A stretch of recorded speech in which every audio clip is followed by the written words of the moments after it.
အားလုံးပဲမင်္ဂလာပါဗျာ Magic X ကနေကြိုဆိုလိုက်ပါတယ်ကျွန်တော်အောင်သူပါကျွန်တော်ဒီနေ့ပြောပြခြင်းတဲ့သင်ခန်းစာက absolute related address တွေကိုသုံးပြီးတော့ပေါ့နော်ဒီစရင်းကိုင်းနေနဲ့ straight line method နဲ့ depreciation ဘယ်လိုတွက်လို့ရလဲဆိုတော့ပြောပြပေးမှာပါ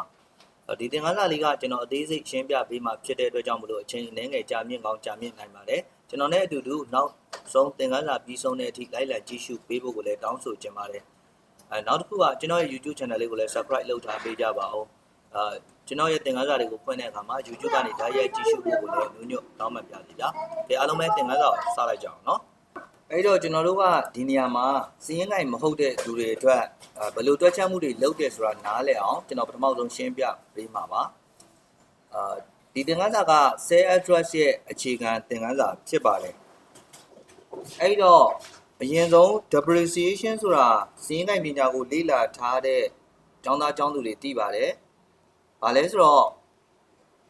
fair asset တွေအပေါ်မှာတန်ဖိုးရောတွက်ချက်တာပါအဲ့တော့ depreciation တွက်စေဖို့အတွက်အရင်ဆုံး cost ဆိုတဲ့စုစုပေါင်းကုန်ကျစရိတ်လိုပါတယ်အဲ့ဒီ cost တွေကနေပြီးတော့ scrap value လို့ခေါ်တဲ့စွန့်ပစ်တန်ဖိုးကိုနှုတ်ရမှာပါဒါဆိုရင်ဒီဘက်မှာ depreciation amount ရရှိမှာဖြစ်ပါတယ်အဲ့တော့ဒီ depreciation တွက်တဲ့အခါမှာscrap value ကိုနှုတ်မယ်နှုတ်လိုက် sorry เนาะဒီနေရာမှာကျွန်တော်တို့เนาะ book value ဆိုတာရရှိမှာဖြစ်ပါတယ်အဲ့ဒီ book value ကိုမှသတ်မှတ်ထားတဲ့ depreciation ရာခိုင်နှုန်းနဲ့မျှောက်အောင်မယ်ဒါမှမဟုတ်ရင်သတ်မှတ်ထားတဲ့ခုနှစ်နဲ့စားရမယ်ပေါ့အဲ့တော့ဒီအချက်တွေအကုန်လုံးကိုဒီနေရာမှာရေးပေးထားပါတယ် cost ကဒီနေရာမှာကျွန်တော်တို့3သိန်းလို့ရေးထားတယ်စွန့်ပစ်တန်ဖိုး scrap value ဒီ2000လို့ရေးထားတယ် depreciation rate ကတော့20ရာခိုင်နှုန်းလို့ရေးထားပါတယ်အဲ့တော့ depreciation ပမာဏကိုလိုချင်ရင်ဟောဒီအကွက်မှာပေါ့เนาะ cost ကနေ scrap value ကိုနှုတ်မယ်ပြီး20ရာခိုင်နှုန်းနဲ့မြှောက်မယ်လို့ကျွန်တော်တို့တွက်ထည့်ပေးရမှာဖြစ်တယ်အဲ့တော့အရင်ဆုံးစတွက်ကြည့်မယ်ညီမျှချင်းเนาะကျွန်တော်ဒီ cost ကိုဒီရမှာဖြစ်ပါတယ်เนาะအဲ့ဒီ cost ကိုကျွန်တော်တို့ဟောဒီအပေါ်မှာရေးထားတဲ့ဆဲကွက်ကိုလည်း clip ပေးနိုင်တယ်လို့ဒီဘက်ဘေးမှာရေးထားတဲ့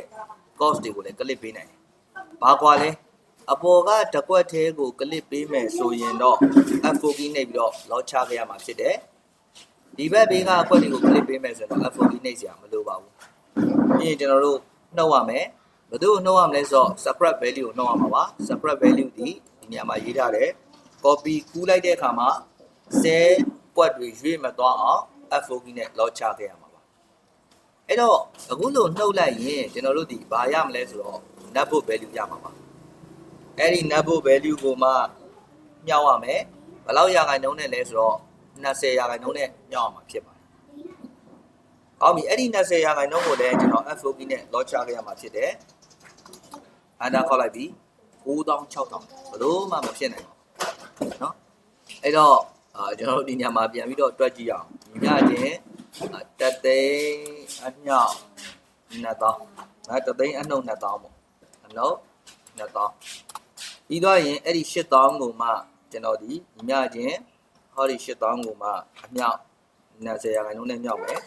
16000ပဲရမှာဖြစ်ပါတယ်ဖြစ်မှာဒါဆိုရင်ဒီနေရာမှာဘာကြောင့်မှားနေတာလဲဆိုတော့ကိုပြန်ပြီးတော့စစ်ဆေးပါမယ် formula တွေကိုပြင်ချင်းရင် F2 key နှိပ်ရမှာ